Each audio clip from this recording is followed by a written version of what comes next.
अध्याय 131 मृत्यु घेराबंदी 1। जियान चेन के घमंड भरे शब्दों को सुनकर तियानेक्सियोव कबीले के युवा गुरु अपनी हंसी रोक नहीं पाए।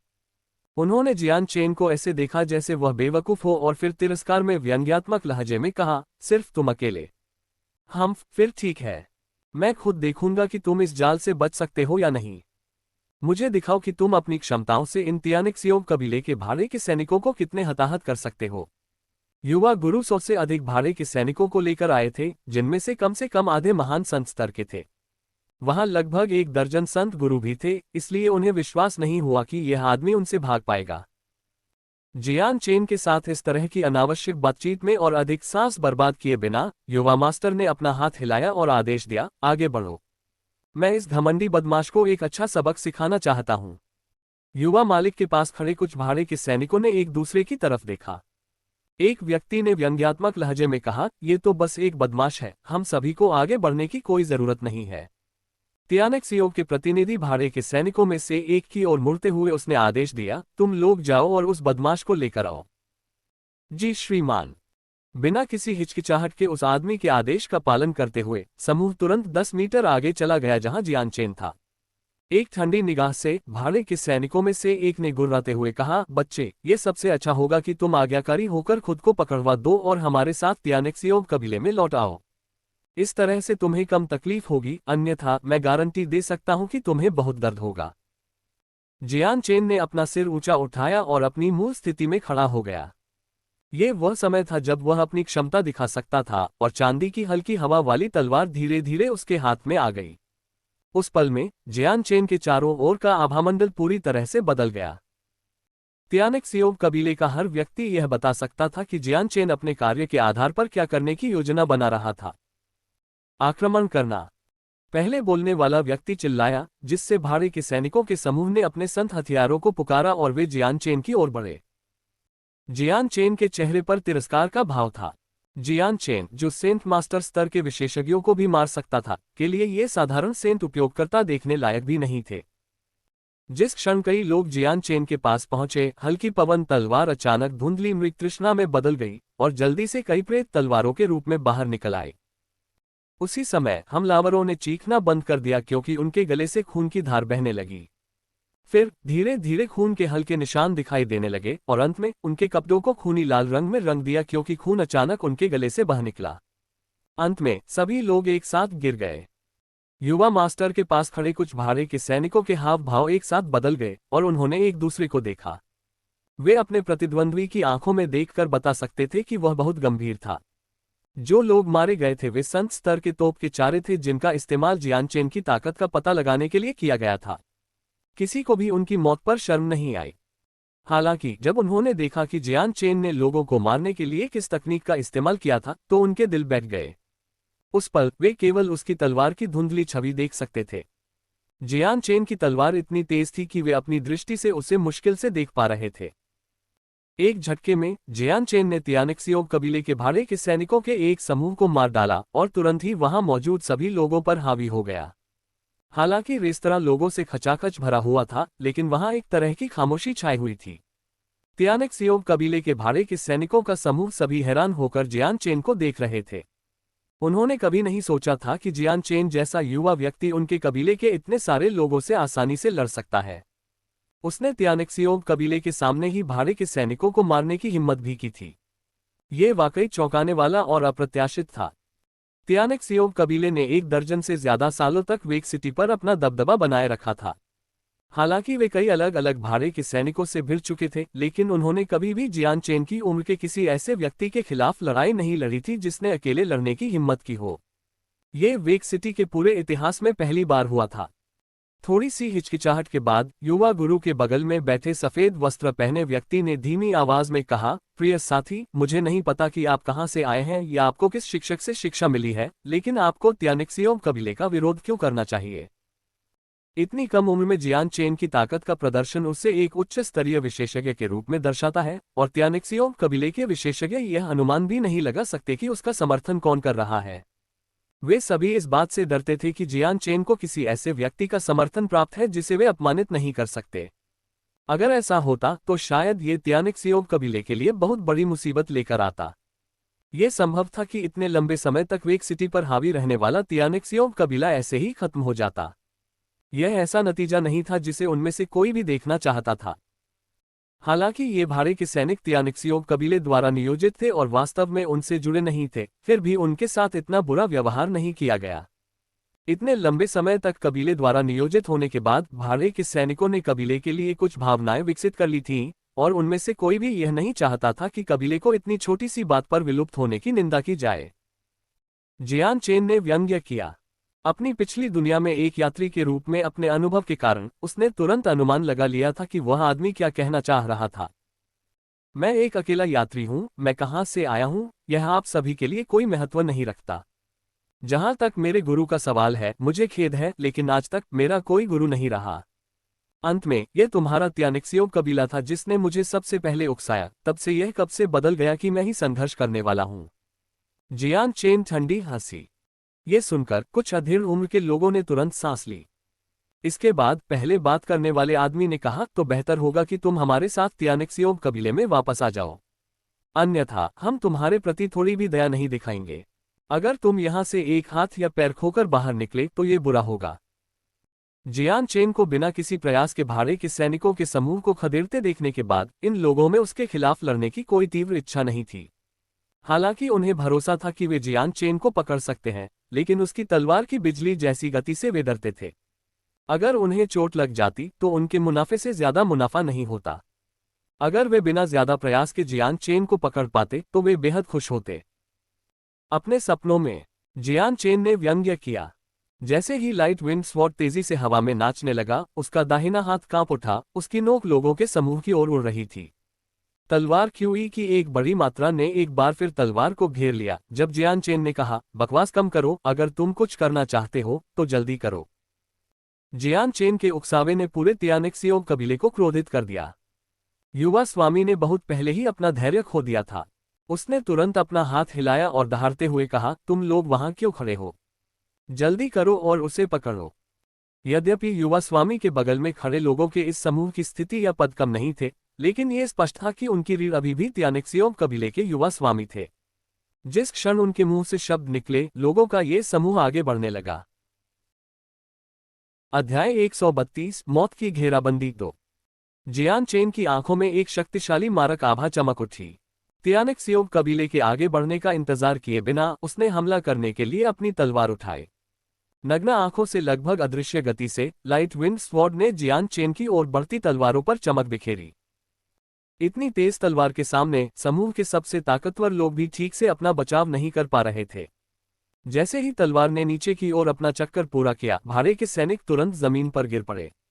उनके गले से खून की एक छोटी सी धार चुपचाप बह निकली और उनके नीचे की जमीन इंद्रधनुषी लाल रंग की हो गई। लेकिन तियानेक्सियोव कबीले के लोग 100 से ज्यादा लोगों को लेकर आए थे, इसलिए इतने कम लोगों की मौत से उन्हें कोई फर्क नहीं पड़ा। एक और समूह ने इतनी तेज आवाज के साथ जियान चेन की ओर तेजी से हमला करना शुरू कर दिया कि उनकी भगदड़ की आवाज गूंज उठी। मौत के बारे में कुछ भी नहीं जानने वाले लोगों के समूह को आगे बढ़ते देख जियान चेन की निगाहें ठंडी पड़ गईं। एक आह भरते हुए उसने अपनी तलवार की गति बढ़ा दी और हर एक भाड़े के सैनिक का गला घोंटा गया।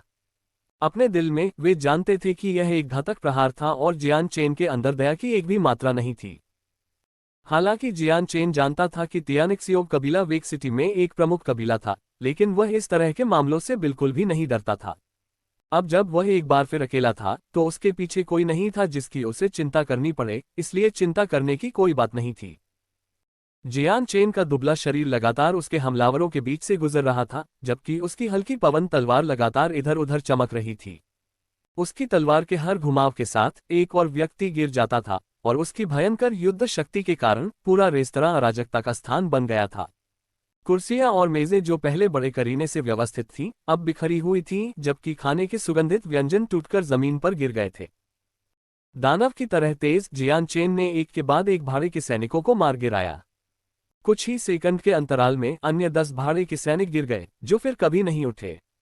ये लगभग ऐसा था जैसे जियान चेन के सिर के पीछे आंखें थीं जो युद्ध के मैदान में सब कुछ देख सकती थीं। हर बार जब कोई भाड़े का सैनिक अपने सेंट वेपन को घुमाता तो जियान चेन महत्वपूर्ण बिंदु पर खतरे से मुश्किल से बचता। वह दर्जनों लोगों का सामना करने वाला अकेला आदमी था, लेकिन कुछ समय तक लड़ने के बाद भी उसे कोई घाव नहीं हुआ था। भले ही भाड़े के सैनिकों ने उस पर वार करने की पूरी कोशिश की, लेकिन जियान चेन के कपड़ों पर जरा भी घाव नहीं हुआ। अपने भाड़े के सैनिकों को एक एक करके जमीन पर गिरते देख जियान चेन को कोई चोट नहीं लगी। त्यानेक्सियों कबीले के युवा सरदार ने असंतोष से मुंह बनाया और फिर शाप दिया, ये समूह बेकार है, बेकार। यहाँ हर कोई बेकार है। मुझे नहीं पता था कि मेरे पिता ने इतना बेकार कचरा इकट्ठा किया था कि उनमें से एक दर्जन भी एक व्यक्ति को नहीं पकड़ सकते। उसने अपना सिर हिलाया और अपनी तरफ मुड़े हुए आदमी की तरफ देखा और फिर चिल्लाया, तुम और तुम्हारे आदमी यहाँ क्यों खड़े हैं? जल्दी करो और उसे पकड़ो। एक बार जब उसे त्यानेक्सियों कबीले में वापस ले जाया जाएगा तो मैं उसे अपनी ताकत दिखाऊंगा। हम्फ, जिसने भी मेरा अपमान किया है वह कभी बच नहीं पाया है। वह अपवाद नहीं होगा। युवा मास्टर ने जिन लोगों पर चिल्लाया था वे सभी सबसे शक्तिशाली भाड़े के सैनिक थे। उनकी स्थिति के साथ वे निश्चित रूप से बहुत सम्मानित होंगे, यहाँ तक कि त्यानेक्सियों कबीले में भी। युवा मास्टर द्वारा उन पर चिल्लाने के बाद उन्हें सम्मान नहीं दिया गया। वे खुद को नाराज महसूस करने से नहीं रोक सके। पुरुषों ने एक दूसरे को देखा, फिर उनमें से एक बोला, हालांकि यह व्यक्ति युवा है लेकिन यह असाधारण रूप से शक्तिशाली है। इसकी चाल और इसकी तलवार की गति अतुलनीय रूप से तेज है। भले ही हम उसके खिलाफ लड़ें, हमें भी मुश्किल होगी। इसके अलावा अब तक उसके सभी तलवार के वार घातक रहे हैं। अगर भाड़े के सैनिकों की गर्दन में तलवार लगने से मौत नहीं हुई तो वे अपने दिलों में छेद होने से मर गए। इससे आप देख सकते हैं कि यह व्यक्ति बिल्कुल भी सरल नहीं है। अभी उसका सामना करना एक नासमझी भरा फैसला होगा और हम घायल भी हो सकते हैं। अभी के लिए उसके लिए कुछ लोगों को बुलाना सबसे अच्छा होगा ताकि वह अपनी संत शक्ति को बर्बाद कर सके। जिस क्षण वह अपनी सारी संत शक्ति का उपयोग कर लेगा, हम हमला करेंगे और आसानी से जीतेंगे। बुरा नहीं है, मैं इस सुझाव का अनुमोदन करता हूं। उस आदमी के सुझाव को दूसरे भाड़े के सैनिकों ने तुरंत स्वीकार कर लिया था। हालांकि इससे त्यानेक्सियों कबीले में हताहतों की संख्या बढ़ जाती, लेकिन इसकी जिम्मेदारी युवा स्वामी पर ही आती, न कि भाड़े के सैनिकों पर। और चूंकि दूसरी पीढ़ी के इस स्वामी को उनकी बिल्कुल भी परवाह नहीं थी, इसलिए वे उसके लिए अपनी जान देने को तैयार नहीं थे। अगर इसका मतलब दूसरों की जान देकर अपनी जिंदगी बचाना होता तो वे ऐसा करते। इसके बाद भाड़े के सैनिकों का एक और दस्ता जियान चेन को मारने के लिए रेस्तरां में घुस गया। इस समूह के लोग महान संत स्तर के थे, इसलिए वे पिछले समूह की तुलना में काफी अधिक शक्तिशाली थे। जियान चेन ने तुरंत महान संतों के साथ भीषण युद्ध किया। एक ऐसे समूह के खिलाफ जो पहले से कहीं ज्यादा शक्तिशाली था। जियान चेन का दबाव बहुत बढ़ गया था, वह पहले की तरह आसानी से नहीं लड़ पाएगा। जैसे जैसे लड़ाई बढ़ती गई, पूरा रेस्तरां और भी ज्यादा बर्बाद हो गया। आसपास की सभी दीवारों में छेद हो गए, जिससे पूरा रेस्तरां ढहने के कगार पर आ गया। रेस्तरां के बाहर लोगों की एक बड़ी भीड़ जमा हो गई थी और वे अंदर हो रही लड़ाई के बारे में जोश से गपशप कर रहे थे। रेस्तरां के अंदर चांदी की एक चमकीली चमक में जियान चेन ने एक महान संत के दिल में चाकू घोंप दिया, जिससे उसकी तुरंत मौत हो गई। उस व्यक्ति की छाती पर पैर रखते हुए उसने उसके शरीर को पीछे की ओर उड़ा दिया, जिससे रेस्तरां की दीवारों में एक और छेद हो गया, इससे पहले कि शरीर बाहर उड़ जाए। रेस्तरां एक बार फिर हिंसक रूप से कांप उठा, हर बार पिछले झटके से ज्यादा जोर से। आखिर में लकड़ी के चटकने की तेज आवाजें सुनाई देने लगीं और वह एक बार फिर कांप उठा। जियान चेन ने रेस्तरां के डगमगाते खंभों को देखते हुए 3 सेंट वेपन्स के ब्लेड को चकमा दिया। बिना किसी हिचकिचाहट के उसने भाड़े के सैनिकों को धक्का दिया और वह नए बने छेद से बाहर निकलकर सड़कों पर आ गया। उसका पीछा करो, उसे भागने मत दो। जैसे ही उसने जियान चेन को रेस्तरां से बाहर जाते देखा, युवा मालिक ने भाड़े के सैनिकों को चिल्लाकर कहा कि वे उसका पीछा करें। युवा मालिक के बोलने के बाद उसके बगल में खड़े भाड़े के सैनिकों के समूह ने भी चिल्लाकर कहा, यह ठीक नहीं है, रेस्तरां ढहने वाला है, युवा मालिक को सुरक्षित स्थान पर ले जाओ। तुरंत ही एक अधेड़ उम्र के व्यक्ति ने युवा मालिक को कंधों से पकड़ लिया और उसे ढहते हुए रेस्तरां के रास्ते से बाहर ले आया। बाकी सभी लोग भी उसके पीछे पीछे चले गए। जिस क्षण समूह रेस्तरां से बाहर भागा, पूरा रेस्तरां ढह गया। उस क्षण जो सैनिक समय पर नहीं पहुंच सके, वे दफन हो गए। इसके तुरंत बाद प्रकाश की एक चांदी की किरण त्यानेक्सियों कबीले के युवा स्वामी की ओर उड़ती हुई आई। अध्याय 133 त्यानेक्सियों कबीले के युवा गुरु की मृत्यु। युवा स्वामी, सावधान रहें। मध्यम आयु वर्ग के व्यक्ति ने चिल्लाते हुए कहा कि उसे चमकती हुई सफेद रोशनी का प्रक्षेप पथ दिखाई दे रहा है। तलवार बहुत तेज चल रही थी, इसलिए उसका चेहरा 2 रंगों से पीला पड़ गया। तलवार पहले से ही युवा स्वामी के गले से 1 मीटर की दूरी पर थी। इस तरह की स्थिति में प्रतिक्रिया करने का बिल्कुल भी समय नहीं था। पच बिजली की तरह तलवार के प्रहार के कारण संत स्तर के युवा गुरु के पास व्यावहारिक रूप से प्रतिक्रिया करने का कोई मौका नहीं था, और इसलिए हल्की पवन तलवार ने उसके गले में गहराई से वार किया। त्यानेक्सियोव कबीले के युवा स्वामी ने अपनी आंखें चौड़ी कर ली, क्योंकि वह अपने गले में तलवार को देख रहा था। अविश्वास की एक झलक थी, उसे इस परिणाम की बिल्कुल भी उम्मीद नहीं थी। ये सोचना कि जादुई जानवर पर्वत श्रृंखला के रास्ते पर उसे जो उदास छोटा भाड़े का सैनिक मिला था, वह अप्रत्याशित रूप से उसका जीवन समाप्त कर देगा। अगर उसे पहले से इस बारे में पता होता तो वह जियान चेन के करीब आने की हिम्मत नहीं करता, लेकिन यह अफसोस की बात थी कि इस दुनिया में उसके लिए खाने के लिए पछतावे की गोली जैसी कोई चीज नहीं थी। अभी उसका भाग्य लगभग तय हो चुका था, और उसके लिए पर्वत श्रृंखला के परिदृश्य को बदलने का इससे बेहतर मौका नहीं था। अपने युवा स्वामी का गला पहले ही छिदवा लिया गया था। ये देखकर उसके पास खड़े सभी भाड़े के सैनिक बहुत हैरान हो गए, कुछ तो तुरंत ही पीले पड़ गए। वे पूरी तरह से जानते थे कि उनके सामने खड़ा व्यक्ति त्यानेक्सियोव कबीले का युवा स्वामी था, जिसे कबीले का नेता बहुत प्यार करता था। वह समय आने पर कबीले का उत्तराधिकारी भी था, इसलिए अपने युवा स्वामी को अपनी आंखों के सामने मरते हुए देखकर उन्हें यकीन नहीं हुआ। अगर कबीले के नेता को ये खबर पता चलती तो कोई नहीं जानता था कि वह कितना क्रोधित हो जाएगा और उसे कितनी कड़ी सजा दी जाएगी। त्यानेक्सियोव कबीले के नेता के उग्र स्वभाव के बारे में सोचते ही सभी भाड़े के सैनिकों में सिहरन दौड़ गई। उनमें से हर कोई जियान चेन को गुस्से से देखने लगा। अगर वे जियान चेन को अपने साथ वापस नहीं ला पाए तो उन्हें बदले में किसी और के रूप में इस्तेमाल किया जाएगा। बेटे, तुमने हमारे युवा मालिक को मार डाला है, मरने के लिए तैयार हो जाओ। सभी भाड़े के सैनिकों ने बिना किसी हिचकिचाहट के जियान चेन पर हमला करना शुरू कर दिया और चिल्लाने लगे, सभी त्यानेक्सियोव भाड़े के सैनिकों, उसे तुरंत घेर लो, उसे भागने मत दो। ये सभी भाड़े के सैनिक त्यानेक्सियोव कबीले में उच्च पदों पर थे, इसलिए जैसे ही उन्होंने बात की, त्यानेक्सियोव कबीले के सभी अन्य सदस्यों ने अपनी झिझक दूर कर दी और तुरंत जियान चेन को चारों तरफ से घेर लिया। उसी समय जो लोग देख रहे थे वे जल्दी से खुद को और दूर कर लिया। यहां तक कि ढह चुके रेस्तरां के नीचे से भी भाड़े के सैनिकों की एक धारा अस्त व्यस्त दिखाई देती हुई रेंगती हुई बाहर निकली, लेकिन वे अन्य भाड़े के सैनिकों के साथ मिल गए। आसपास के हर एक भाड़े के सैनिक ने अपनी आंखों से अपने युवा स्वामी की जियान चेन के हाथों मौत देखी थी, इसलिए वे स्थिति की गंभीरता को अच्छी तरह समझते थे। हर कोई खुद से ध्यान हटाने के लिए एक कदम पीछे हट गया। इस समय कोई भी कबीले के नेता को सूचित करने के लिए तैयार नहीं था। वे युवा स्वामी की मौत में फंसने और जियान चेन की जगह क्रोध का सामना करने से डरते थे। युवा मास्टर पर जानलेवा वार करने के बाद जियान चेन ने तुरंत मध्यम आयु वर्ग के भाड़े के सैनिकों से लड़ना शुरू कर दिया था। ये भाड़े के सैनिक संत मास्टर स्तर के थे, और उनमें से 3 तो शिखर संत मास्टर स्तर के भी थे। इतने सारे संत मास्टरों के खिलाफ दबाव पूरी तरह से चरम पर था, जिसके कारण जियान चेन को पूरी ताकत से लड़ना पड़ा। जियान चेन और भाड़े के सैनिकों के बीच लगातार मुक्कावार होता रहा, जिससे भाड़े के सैनिक घबरा गए। इस स्थिति का फायदा उठाते हुए जियान चेन ने अपनी हल्की हवा वाली तलवार का इस्तेमाल किया और तुरंत भाड़े के सैनिकों में से एक के दिल में छुरा घोंप दिया। जिस क्षण जियान चेन ने अधेड़ उम्र के व्यक्ति के दिल में वार किया, एक बड़ी कुल्हाड़ी उसके बाएं कंधे पर आकर लगी, जिससे एक घाव हो गया जो बहता गया और उसके कपड़े खून से लाल हो गए। अपने बाएं कंधे में बहुत ज्यादा दर्द महसूस करते हुए जियान चेन का चेहरा तुरंत सफेद पड़ गया।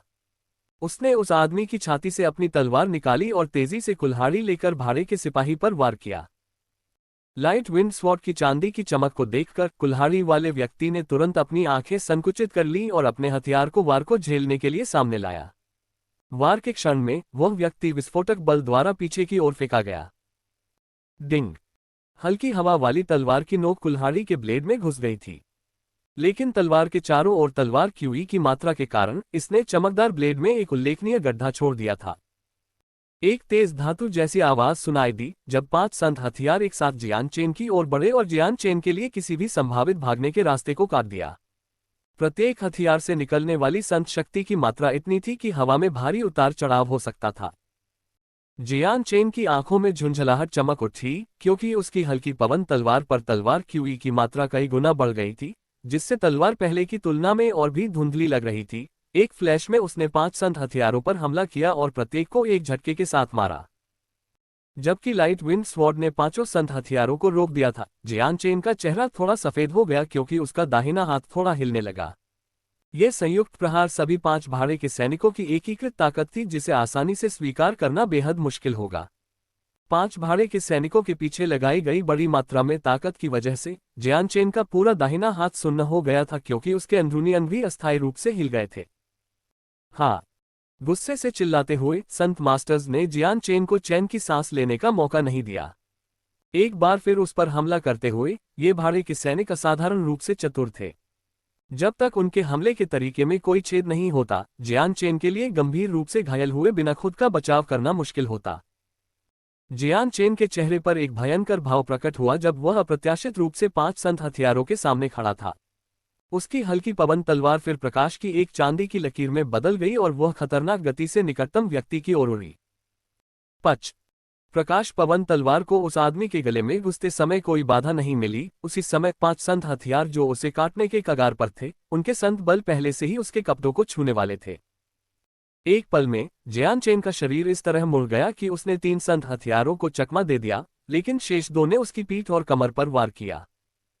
जियान चेन ने चिल्लाना बंद कर दिया क्योंकि उसका पहले से ही सफेद चेहरा और भी पीला पड़ गया था। उसने तुरंत एक भाड़े के सैनिक के गले से अपनी तलवार खींची और शेष सेनानियों को देखा। उसने जोश से लड़ते रहने का विचार त्याग दिया और इस क्षेत्र से भागने की योजना बनाने लगा। जियान चेन को स्पष्ट रूप से समझ में आ गया था कि तियानेक्सियों कबीले के पास बहुत ताकत है। वह जितना अधिक समय तक यहाँ रहेगा, उसकी स्थिति उतनी ही प्रतिकूल होगी। अपनी वर्तमान ताकत के साथ वह केवल एक संत गुरु के खिलाफ ही लड़ पाएगा। अगर तियानेक्सियों कबीले के पास एक महान संत गुरु होगा तो वह मुश्किल में पड़ जाएगा। हालांकि उसकी बची हुई ताकत खुद का बचाव करने के लिए पर्याप्त नहीं होगी।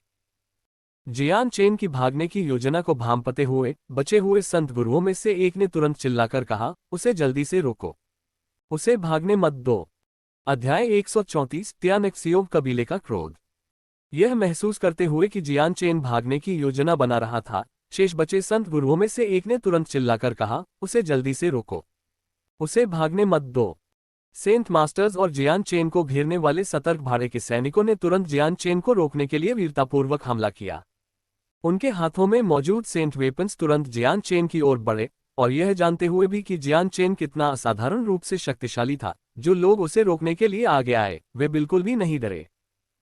जियान चेन के पैर थोड़े धुंधले हो गए, जिससे वह अपने मूल मार्ग से भटक गया और किनारे की ओर चला गया। कई संत हथियारों से बचते हुए उसका दाहिना हाथ कांप उठा क्योंकि उसकी हल्की पवन तलवार चारों ओर बेतहाशा नाच रही थी। एक एक करके भाड़े के सैनिक जो उसे रोकने की कोशिश कर रहे थे वे जमीन पर गिर गए। संत या महान संत जियान चेन के गहन कदमों के इस्तेमाल से कैसे बचाव कर पाएंगे? घायल होने और अपनी लड़ने की क्षमता कम होने के बावजूद अगर जियान चेन अपनी पूरी ताकत लगा दे तो भी इन भाड़े के सैनिकों के पास कोई मौका नहीं होगा। बिजली की गति से भाड़े के सैनिकों को मारने के बाद जियान चेन ने बिना किसी हिचकिचाहट के अपने शरीर को घुमाया और भाड़े के सैनिकों से दूर भागने लगा, जैसे कि किसी राक्षस ने उस पर कब्जा कर लिया हो। लड़ाई देख रहे लोगों ने जैसे ही उसे सीधे उन पर हमला करते देखा, वे तुरंत सड़क से हट गए। ऐसा लग रहा था मानो वे जियान चेन को रोकने से डर रहे थे और तियानेक्सियों कबीले के सदस्यों जैसा ही हश्र हो रहा था। जियान चेन ने तियानेक्सियों कबीले के खिलाफ अकेले ही लड़ाई लड़ी थी और कुछ उच्च रैंकिंग वाले विशेषज्ञों और यहां तक कि 2 शीर्ष संत गुरुओं को भी मार डाला था। वह तियानेक्सियों कबीले से बिल्कुल भी नहीं डरता था। तथ्य यह है कि उसने कबीले के युवा गुरु को भी मार डाला था, जिससे भाड़े के सैनिक इतने डर गए थे कि वे उसे उकसाने की हिम्मत नहीं कर पाए। वास्तव में कुछ लोग उसे एक महान संत गुरु की ताकत वाले व्यक्ति के रूप में देखने लगे थे। इस तरह का व्यक्ति भाड़े के सैनिकों के एक बड़े समूह में भी देखना दुर्लभ था। जियान चेन असाधारण गति से आगे बढ़ रहा था। कुछ ही पलों में वह पहले से ही भाड़े के सैनिकों के समूह से 30 मीटर दूर था जो उसे देख रहे थे। उस समय क्योंकि पर्याप्त समय नहीं था, भाड़े के सैनिक जो उसे देख रहे थे वे उसके लिए रास्ता खोलने के लिए पर्याप्त तेज नहीं थे। जैसे ही जियान चेन भाड़े के सैनिकों के समूह तक पहुंचने वाला था, उसके दोनों पैर अचानक जमीन पर धंस गए, जिससे उसका पूरा शरीर हवा में उछल गया। उसके पैर अभी भी दौड़ने की मुद्रा में थे। उसकी छलांग के पीछे का बल बहुत ज्यादा था, जिससे वह भाड़े के सैनिकों से 10 मीटर दूर उड़ गया। जिस क्षण उसका शरीर जमीन से टकराया, जियान चेन एक बार फिर उनसे दूर भागने लगा। उसके पीछे, जल्दी करो और उसका पीछा करो, उसे भागने मत दो, उसे जल्दी पकड़ो, वह शहर से भागने की कोशिश कर रहा है। कोई शहर के सैन्य अधिकारियों को संदेश भेजे कि वे दरवाजे बंद कर दें। जब भाड़े के सैनिक पीछे से कानफोड़ू आवाजों के साथ हमला कर रहे थे तो उग्र अधीर चिल्लाहटों का एक संग्रह सुनाई दिया। कुछ संत गुरुओं ने जियान चेन की हरकतों का अनुसरण किया और पर्यवेक्षकों के ऊपर से छलांग लगाई, इससे पहले कि वे जल्दी से सड़कों पर गायब हो जाएं। महान संत और संत स्तर के भाड़े के सैनिक जल्दी से पीछे चले गए। गर्जन। सड़क पर आने के कुछ ही समय बाद पीछे से एक जादुई जानवर की गुस्से भरी दहाड़ सुनाई दी। दहाड़ से पूरी सड़क हिल गई, मानो भूकंप आ गया हो। जो भाड़े के सैनिक अभी भी देखने के लिए खड़े थे, वे अचानक सड़क से हट गए, क्योंकि एक बैल जैसा जादुई जानवर तेजी से आगे बढ़ा। जादुई जानवर के ऊपर एक मजबूत, मध्यम आयु वर्ग का आदमी सवार था, जिसने सोने की कढ़ाई वाला लबादा पहना हुआ था। उसकी शक्ल से वह 50 के करीब लग रहा था और उसके गंभीर हाव भाव ने उसे और भी ज्यादा प्रभावशाली बना दिया। रात की तरह काली उसकी पुतलियां ठंडी चमक से चमक रही थीं, जिससे कई कमजोर भाड़े के सैनिक उसके चेहरे पर नजर डालने में असमर्थ थे। वेक सिटी जैसे सुदूर शहर में जादुई जानवरों की सवारी करने की क्षमता रखने वाले लोग बहुत दुर्लभ थे। हालांकि एक बात पक्की थी, अगर जादुई जानवर की सवारी करने वाला व्यक्ति उच्च स्तरीय विशेषज्ञ नहीं था, तो वह एक कुलीन कबीले का व्यक्ति था। ऐसा इसलिए था क्योंकि केवल ये दो प्रकार के लोग ही जादुई जानवरों को सवारी के रूप में इस्तेमाल कर सकते थे। मध्यम आयु वर्ग के जादुई जानवर सवार के पीछे लगभग 50 लोगों का एक समूह था। प्रत्येक सदस्य एक गंभीर अभिव्यक्ति के साथ एक साफ संरचना में खड़ा था, और वे उन सैनिकों की तरह दिख रहे थे जो अच्छी तरह से प्रशिक्षित थे। ठीक उसी समय जब अधेड़ उम्र का वह आदमी नजर आया, सभी की नजरें उस पर टिक गईं। पूरे इलाके में एक अजीब सी खामोशी छा गई। लेकिन कुछ ही देर बाद सभी भाड़े के सैनिक एक दूसरे पर टिप्पणी करने लगे। क्या ये तियानेक्सियोव कबीले का नेता तियानेक्सियोवली नहीं है? मुझे नहीं लगा कि वह इतनी जल्दी आ जाएगा। ऐसा कहा जाता है कि न केवल तियानेक्सियोव कबीला वेक सिटी का सबसे मजबूत कबीला है, बल्कि कबीले का नेता भी बेहद मजबूत है। वह पहले ही मध्य महान संत मास्टर क्षेत्र में पहुंच चुका है और उसके पास अपनी पृथ्वी विशेषता संत बल के आधार पर एक रक्षा भी है। पूरे वेक सिटी में बहुत कम लोग हैं जो तियानेक्सियोव कबीले के तियानेक्सियोवली के खिलाफ मुकाबला कर सकते हैं। तियानेक्सियोव कबीले का युवा गुरु तियानेक्सियोवली की वर्षों की कड़ी मेहनत का नतीजा है। बड़ी मुश्किल से उसने एक बेटे को पाला था, ये भी कहा जा सकता है कि उसे जन्म देना ही काफी मुश्किल था। युवा गुरु के जन्म के बाद से ही तियानेक्सियोवली ने उसे एक महंगे खजाने की तरह माना था। मुझे नहीं पता कि अपने बेटे की हत्या का पता चलने पर तियानेक्सियोवली कितना गुस्सा होगा। उसका बेटा तियानेक्सियोव कबीले की विरासत को आगे बढ़ाने के लिए एकमात्र उम्मीदवार था। जादुई जानवर पर बैठे तियानेक्सियोवली ने अपने नीचे खड़े भाड़े के सैनिकों को ठंडी निगाहों से घूरा। हालांकि जैसे ही उसकी नजर फर्श पर पड़े सफेद लबादे वाले युवक पर पड़ी, उसकी आंखें अचानक कठोर हो गईं और उसके अंदर से हत्या करने की तीव्र इच्छा उमड़ पड़ी। उसका चेहरा लाल होने लगा, यहां तक कि उसकी सांसें भी फूलने लगीं और उसके चेहरे का भाव अविश्वास में बदल गया। कांगेर। तियानेक्सियोवली ने अपनी आवाज में हल्की सी कंपन के साथ चिल्लाया। अपने घोड़े से नीचे कूदते हुए वह अपने बेटे के पास भागा, जहां उसकी आंखें चौड़ी थीं। तियानेक्सियोवली का चेहरा तेजी से पीला पड़ गया, क्योंकि उसने जमीन पर पड़े उस बहुत ही जाने पहचाने चेहरे को बहुत ही हैरानी से देखा। कांगेर। तियानेक्सियोवली ने पीड़ा में चिल्लाते हुए कहा और अपने दोनों हाथों से युवक के कंधे को हिलाया। बर्फीले शरीर को महसूस करते हुए तियानेक्सियोवली का दिल टूट गया था। अपने विशाल अनुभव से वह पहले से ही जानता था कि इस व्यक्ति की सांस पहले ही बंद हो चुकी थी और वह मर चुका था।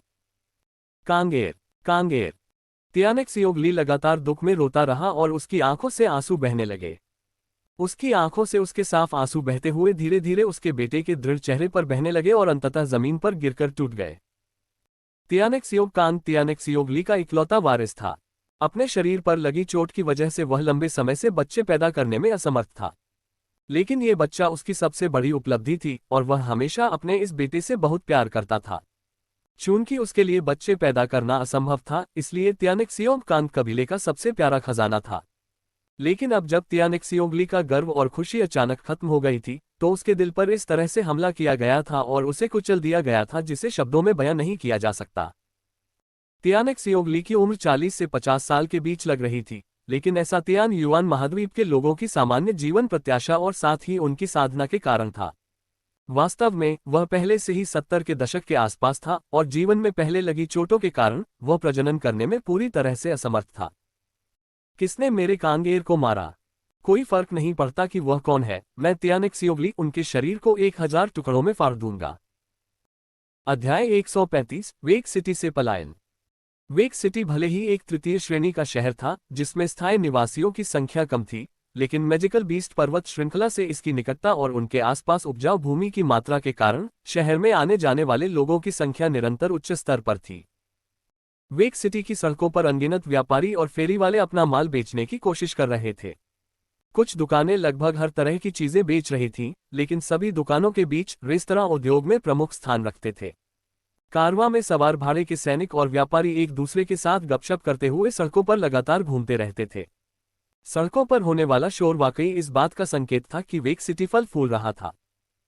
हालांकि इस समय उन्हीं सड़कों पर बहुत हलचल मची हुई थी। हर कोई खून से लथपथ कपड़ों में एक युवक को तेज रफ्तार से उनकी ओर भागते हुए देख सकता था। सड़क पर मौजूद कई लोगों ने उस युवक की शक्ल देखी थी, जो एक दूसरे की तरफ इशारा करके बातें करने लगे थे। जो कोई भी उस व्यक्ति को रोकेगा उसे तियानिक्सियोव कबीले द्वारा भारी इनाम दिया जाएगा। उसी समय पीछे से एक जोरदार चीख सुनाई दी। पीछे से कुछ और अस्त व्यस्त आकृतियां दौड़ती हुई आईं और उतनी ही तेज गति से उस युवक का पीछा करने लगीं। तियानिक्सियोव कबीला, वे तियानिक्सियोव कबीले से हैं। तियानिक्सियोव कबीला वेक सिटी में नंबर 1 कबीला है। मैं उस व्यक्ति को भड़काने की हिम्मत नहीं करूंगा जिसने तियानिक्सियोव कबीले के खिलाफ अपराध किया है। अधेड़ उम्र के व्यक्ति की बातें सुनकर कई भाड़े के सैनिक आपस में कानाफूसी करने लगे, लेकिन किसी ने भी उस युवक का पीछा करने और उसका रास्ता रोकने की हिम्मत नहीं जुटाई। वह युवक जियान चेन था जिसने तियानिक्सियोव कबीले के युवा स्वामी के साथ साथ उनके साथ जुड़े कुछ अन्य भाड़े के सैनिकों को भी आसानी से मार डाला था। जियान चेन शहर के द्वार की ओर तेजी से आगे बढ़ा। जब भी उसे कोई बाधा आती तो वह बहुत तेजी से उसके ऊपर से उड़ जाता। इसके बावजूद अभी भी कुछ संत गुरु थे जो उसका पीछा कर रहे थे। हालांकि जियान चेन के गहन कदमों के इस्तेमाल ने उसे बढ़त दिला दी थी, इसलिए भले ही वे मध्यम आयु वर्ग के लोग उससे अधिक ताकतवर थे, लेकिन वे उससे आगे नहीं निकल पाए। उन्हें उसे परास्त करने के लिए कम से कम महान संत स्तर पर होना चाहिए था और उनके पास हवा से प्रेरित संत बल होना चाहिए था, अन्यथा उनकी गति केवल जियान चेन के स्तर के बराबर ही थी। साथ ही वे जियान चेन की तरह आसानी से बाधाओं को पार नहीं कर पाए। थर्ड क्लास सिटी होने के बावजूद वेक सिटी का क्षेत्रफल अभी भी बहुत बड़ा था। भले ही जियान चेन जितनी जल्दी हो सके शहर के गेट तक पहुंचे, लेकिन कम से कम एक मोमबत्ती को जलने में जितना समय लगता है उतना समय तो लगेगा ही। भागने में अपना पूरा प्रयास करने के बाद जियान चेन अब काफी मुश्किल से सांस ले रहा था। उसने पहले ही एक भयंकर युद्ध में भाग लिया था जिसमें उसकी संत शक्ति का काफी हिस्सा खत्म हो गया था और अब वह घायल भी हो गया था। अपनी वर्तमान स्थिति में पूरी ताकत से भागने से उसे जो बोझ महसूस हो रहा था वह बहुत बड़ा था। इसके अलावा जब भी वह हिलता डुलता था तो उसके शरीर को उसके घावों से तीव्र दर्द महसूस होता था, इसलिए जियान चेन की नसों को कड़ी परीक्षा से गुजरना पड़ रहा था। आगे बढ़ने पर शहर के द्वारों की विशाल और राजसी मीनारें धुंधली सी दिखाई देने लगीं, साथ ही उन पर सैनिक भी। अभी जियान चेन शहर के द्वारों से लगभग 5 किलोमीटर दूर था, जबकि उसके पीछे संत मास्टर्स उससे लगभग 50 मीटर दूर थे। शहर के दरवाजे करीब आते देख जियान चेन का दिल थोड़ा शांत हो गया, हालांकि उसकी गति कम नहीं हुई। जियान चेन को पता था कि उसकी मौजूदा ताकत के साथ उसके लिए तियानिक्सियोव कबीले के खिलाफ जाने का कोई रास्ता नहीं था, जिसका वेक सिटी पर बहुत बड़ा प्रभाव था। अभी जियान चेन बस वेक सिटी से भागना चाहता था। इस तरह खतरे की मात्रा काफी कम हो जाएगी। गर्जन। इस समय जियान चेन के पीछे से एक जादुई जानवर की गुस्से भरी दहाड़ सुनाई दी। जैसे ही दहाड़ शांत हुई, उसके तुरंत बाद एक और गुस्से भरी चीख सुनाई दी। मैं तियानिक्सियोव ली, जो भी उस आदमी को पकड़ेगा उसे भारी इनाम दूंगा। पीछे से आती आवाजें सुनकर जियान चेन का चेहरा थोड़ा बदल गया। आवाज के आधार पर वह यह अनुमान लगा सकता था कि वह व्यक्ति कितना शक्तिशाली था, और यह ऐसा व्यक्ति था जिसके खिलाफ लड़ना उसके लिए संभव नहीं था। तियानिक्सियोव ली, मुझे लगता है कि यह तियानिक्सियोव कबीले का कोई और व्यक्ति है। जियान चेन ने मन ही मन सोचा। अपनी गति बढ़ाते हुए जियान चेन और भी तेज दौड़ने लगा। जिन व्यापारियों और भाड़े के सैनिकों ने तियानिक्सियोव ली की क्रोधित दहाड़ सुनी थी, वे स्तब्ध रह गए। तियानिक्सियोव ली, क्या वह वेक सिटी में नंबर 1 कबीले का वर्तमान नेता नहीं है? तियानिक्सियोव कबीले के किसी सदस्य को अपमानित करना और फिर उनके द्वारा पीछा किया जाना, इसका मतलब है कि वे एक मजबूत व्यक्ति होंगे। इसे भूल जाओ, मैं अभी अभी महान संत स्तर पर पहुंचा हूं, इसमें शामिल न होना ही बेहतर है। तियानेक्सियोव कबीला शहर में सबसे मजबूत है। अगर मैं इस व्यक्ति को रोकने में मदद करूं तो तियानेक्सियोवली मुझे निश्चित रूप से अच्छा इनाम देगा। शायद मैं तियानेक्सियोव कबीले का दोस्त भी बन जाऊं। ऐसा कुछ मेरे लिए बहुत सौभाग्य की बात होगी। वेक सिटी में सत्ता संरचना से परिचित कुछ भाड़े के सैनिकों ने तियानेक्सियोवली की स्थिति के बारे में बात करना शुरू कर दिया। जब वे एक दूसरे से बात कर रहे थे तो कुछ ताकतवर लोगों ने मदद करने के लाभों का मूल्यांकन करना शुरू कर दिया था। ये स्पष्ट था कि तियानेक्सियोवली की वेक सिटी में काफी प्रतिष्ठा थी। जिस क्षण उसने बात की, कई भाड़े के सैनिक तुरंत प्रभावित हो गए। जियान चेन को अपनी ओर दौड़ता हुआ देखकर कई भाड़े के सैनिक पहले से ही अपने संत हथियार निकालकर जियान चेन का रास्ता रोकने के लिए निकल पड़े थे। जैसे ही एक भाड़े का सैनिक आगे बढ़ा, बाकी सभी भाड़े के सैनिक भी उसके पीछे चले गए और जियान चेन का रास्ता रोकने में मदद की। ये लोग स्पष्ट रूप से तियानेक्सियोवली द्वारा रखे गए प्रतिरोधीय इनाम से मोहित थे। आखिरकार तियानेक्सियोव कबीला वास्तव में उतना ही शक्तिशाली था जितना कि वे नाम से थे। लोगों के समूह को आगे बढ़ते देख जियान चेन का चेहरा तुरंत सख्त हो गया। लेकिन चूंकि वह बहुत तेज चल रहा था, इसलिए वह 5 सेकंड से भी कम समय में उनके ठीक बगल में पहुंच गया। जैसे ही जियान चेन संपर्क करने वाला था, भाड़े के सैनिकों ने अपने संत हथियार निकाल लिए और उस पर हमला कर दिया। उनसे उलझना नहीं चाहता था, इसलिए जियान चेन ने आने वाले समूह को चकमा देने के लिए हवा में छलांग लगाई। एक दुकान की छत पर उतरते ही वह भीड़ के ऊपर से गायब हो गया। तुम्हें क्या लगता है तुम कहां भाग जाओगे? तुरंत ही तेज प्रतिक्रिया क्षमता वाले विशेषज्ञों का एक समूह उसके साथ उड़कर आया और अपने संत हथियारों से जियान चेन पर हमला कर दिया। जियान चेन के मन में हत्या की तीव्र इच्छा जगी, क्योंकि चांदी के रंग की हल्की पवन तलवार कहीं से प्रकट हुई। अपने हाथ की एक झटकी के साथ ये तेजी से उसके पीछा करने वालों पर उड़ गई। डिंग डिंग डिंग डिंग। संत हथियारों के आपस में टकराने की आवाजें हवा में गूंजने लगीं और नीचे खून की धार बहने लगी। जियान चेन का पीछा करने वाले कुछ भाड़े के सैनिक टूटी पतंगों की तरह थे जो बेकार में ही जमीन पर गिर गए थे। उन्हें जमीन पर गिराने और चुपचाप खुद से संघर्ष करने के बाद अगर उनमें से कोई हरकत नहीं हुई, इसके बजाय उनके गले और छाती से खून की एक धार नीचे जमीन पर बह रही थी। अध्याय 136 तियानेक्सियोव कबीले का पीछा। जब जियान चेन हवा में था तो उसने उन भाड़े के सैनिकों को मार गिराया जो उसका पीछा कर रहे थे। शक्ति के इस अचानक प्रदर्शन ने सभी को चौंका दिया था। उन्होंने नहीं सोचा था कि जियान चेन भाड़े के सैनिकों को मार पाएगा। इस नए घटनाक्रम के साथ कई भाड़े के सैनिकों ने जियान चेन को रोकने की अपनी मूल योजना के विरुद्ध निर्णय लिया। हालांकि बहुत से लोग तियानेक्सियोवली के भारी इनाम के वादे से बहक गए थे, लेकिन उसे पाने के लिए जीवित रहना जरूरी था। अगर वे अपनी जान दे देते तो इनाम पाने के बाद भी वे उसका आनंद नहीं ले पाते। अपने रास्ते में बाधा बन रहे भाड़े के सैनिकों को मारने के बाद जियान चेन आगे बढ़ता रहा। इमारतों से नीचे कूदते हुए वह शहर के द्वार के करीब पहुंचने के लिए भाग गया। जो कुछ अभी अभी हुआ था, उसे देखने के बाद अब कोई भी भाड़े का सिपाही उसे रोकने की हिम्मत नहीं कर सकता था। इसलिए काफी समय तक जियान चेन की शहर के द्वार तक की यात्रा बहुत ही सहज रही। तुम बच नहीं पाओगे, भले ही तुम धरती के छोर तक भाग जाओ। मैं तियानेक्सियोवली तुम्हारे शरीर को 1000 टुकड़ों में तोड़ने की कसम खाता हूं। जियान चेन के पीछे से अपने जादुई जानवर की सवारी पर सवार तियानेक्सियोव कबीले के नेता की ओर से गुस्से से भरी दहाड़ आए। वे वर्तमान में जियान चेन का सबसे तेज गति से पीछा कर रहे थे और शोर से यह बताना मुश्किल नहीं था कि जियान चेन को मारने के लिए तियानेक्सियोवली का दृढ़ संकल्प कितना शक्तिशाली था। जियान चेन द्वारा तियानेक्सियोव कांग की हत्या तियानेक्सियोवली के पूरे परिवार की हत्या के बराबर थी। आखिरकार तियानेक्सियोव कांग उसका इकलौता बेटा था और तियानेक्सियोवली के शरीर की ऐसी हालत के कारण वह प्रजनन करने की क्षमता खो चुका था। जियान चेन ने तियानेक्सियोवली की जानलेवा दहाड़ को अनसुना कर दिया। वह केवल इतना करना चाहता था कि जल्दी से जल्दी विशाल शहर से भाग जाए। पीछे से आने वाले कदमों की आवाजें तेज होती जा रही थीं और जियान चेन को एहसास हुआ कि वे एक जादुई जानवर की आवाजें थीं जो उसकी अपनी गति से कहीं ज्यादा तेज थी। 5 किलोमीटर, 4 किलोमीटर, 3 किलोमीटर। जियान चेन तेजी से शहर के दरवाजों के पास पहुंच रहा था। उसके पहुंचने में सिर्फ 2 किलोमीटर की दूरी बाकी थी। वह पहले से ही शहर के बाहर जाने वाले विशाल दरवाजों को देख सकता था, लेकिन उसके ठीक पीछे तियानेक्सियोवली था, जो अपने जादुई जानवर पर सवार होकर उससे सिर्फ 1 किलोमीटर पीछे था। कमांडर हेडो, यदि आप इस गेट को बंद कर सकते हैं और इस व्यक्ति को रोकने में मदद कर सकते हैं, तो मैं तियानेक्सियोवली आपको पर्याप्त धन्यवाद नहीं दे पाऊंगा। तियानेक्सियोवली की आवाज उसके पीछे से शक्तिशाली गड़गड़ाहट की तरह आई। जल्दी ही वेक सिटी के शहर के द्वार बंद होने लगे। शहर के दरवाजे बंद होते देख जियान चेन का चेहरा तुरंत उतर गया। उसकी नज़र 40 मीटर दूर दरवाजों की ओर गई और उसने गहरी सांस ली।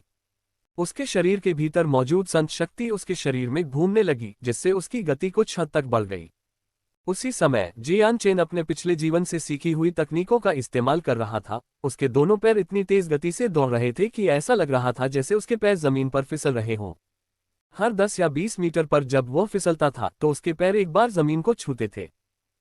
कुछ ही पलों में जियान चेन शहर के दरवाजे के नीचे पहुंच गया।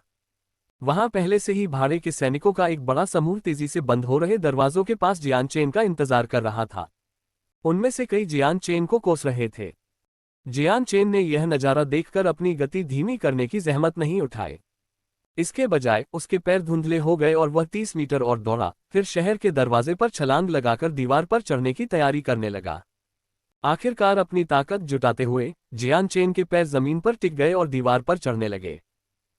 जिस क्षण जियान चेन ने दीवार पर चढ़ना शुरू किया, नीचे खड़े लोगों ने तुरंत ध्यान दिया और लगातार बकबक करने लगे। 2 सांसों में ही जियान चेन 40 मीटर ऊंची शहर की दीवार पर आसानी से चढ़ गया।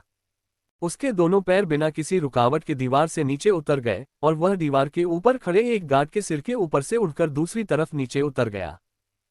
जियान चेन के लिए सब कुछ ठीक चल रहा था। शहर की दीवार से नीचे उतरते समय उसे कोई बाधा नहीं मिली।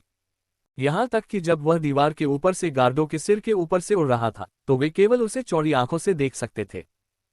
जैसे ही जियान चेन शहर की दीवारों पर चढ़ा, तियानेक्सियोगली जो ठीक पीछे था तुरंत अपने जादुई जानवर के बिना दीवार पर चढ़ गया और उसी तरह से चढ़ना शुरू कर दिया जैसे जियान चेन ने किया था। हालांकि न केवल जादुई जानवर बहुत भारी था, बल्कि वह चढ़ाई करने में माहिर भी नहीं था, इसलिए वह जमीन पर ही रहा और तियानेक्सियोगली ने अपनी राह रोक ली। लेकिन उसने अपने उल्लंघनों को स्वीकार नहीं किया, न ही वह अधिकारियों के साथ जाने को तैयार था। उसके बाद 10 मध्यम आयु वर्ग के पुरुषों का एक और समूह भागता हुआ आया और शहर की दीवारों को देखने लगा और फिर दीवार पर चढ़ गया और जियान चेन की ही दिशा में भाग गया। ये लोग तियानेक्सियोग कबीले के संत गुरु थे। द्वार खोलो।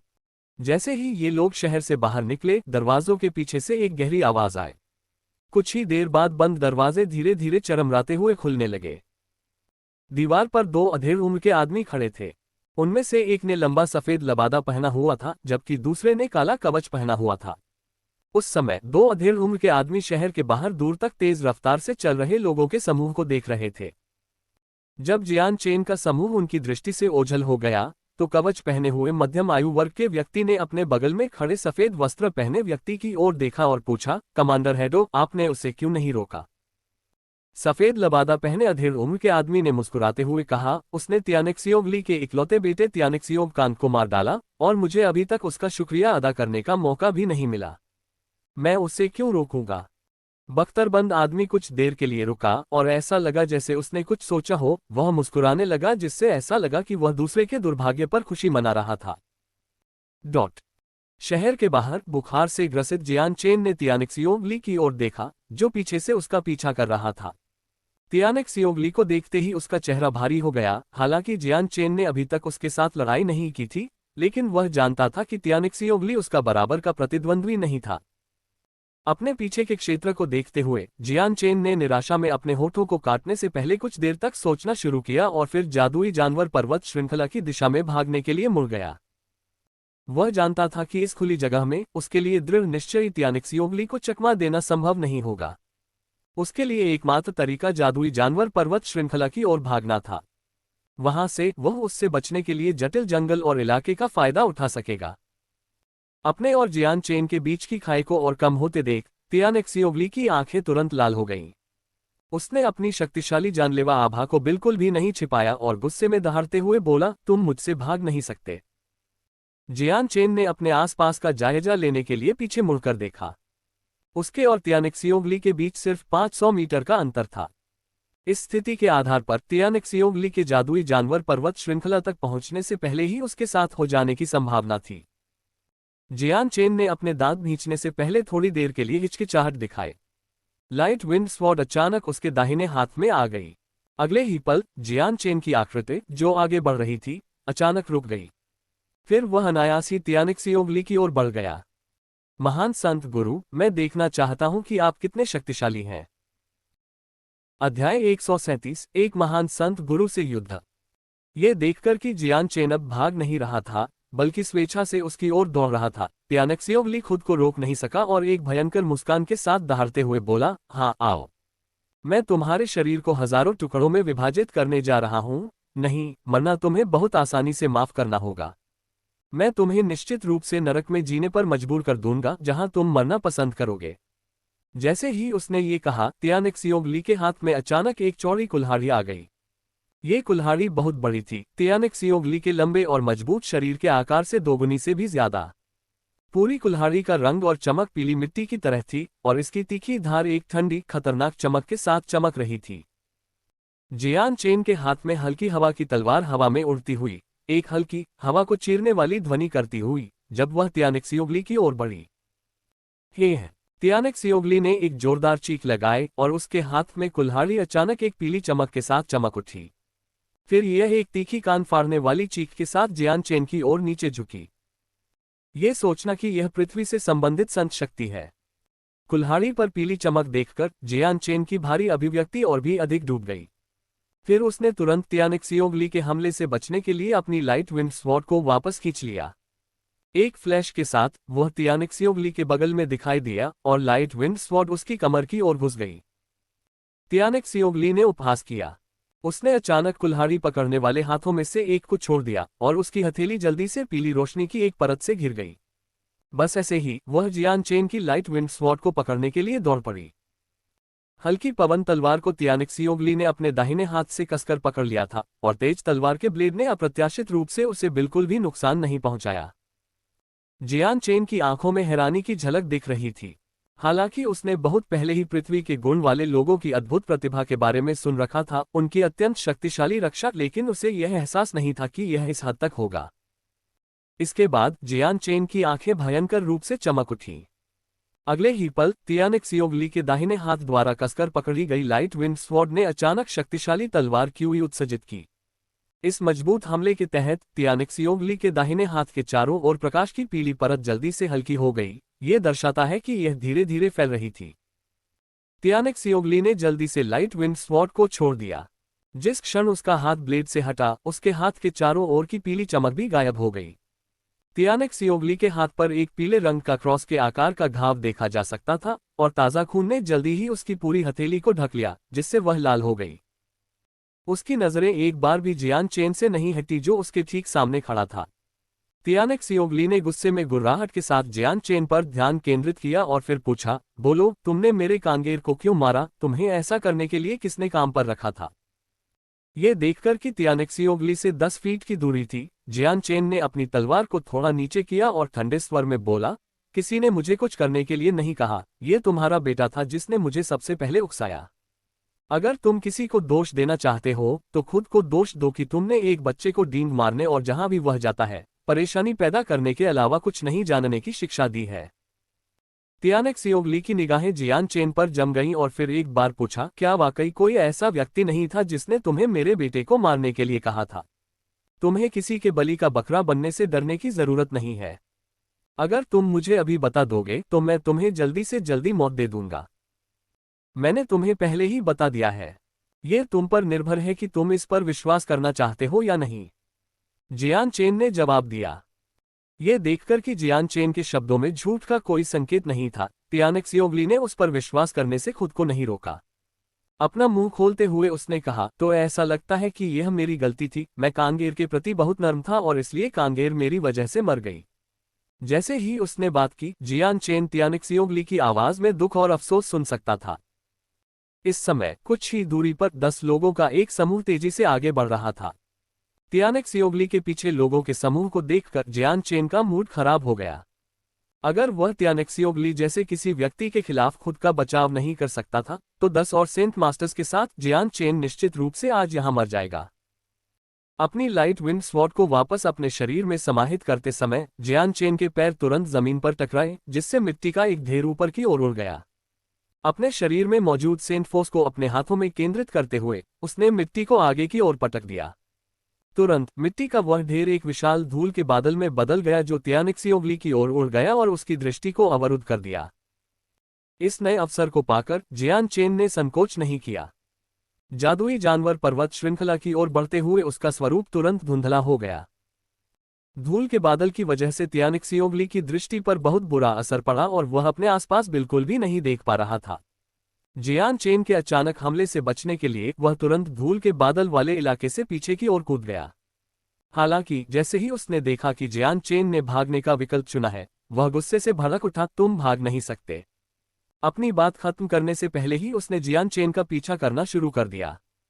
हालांकि इस देरी की वजह से पहले से ही आगे चल रहे जियान चेन ने उसे कुछ 100 मीटर की दूरी दे दी थी। इस मौजूदा स्थिति में जियान चेन लाइट सेंट फोर्स का उपयोग करके खुद को ठीक करने में असमर्थ था।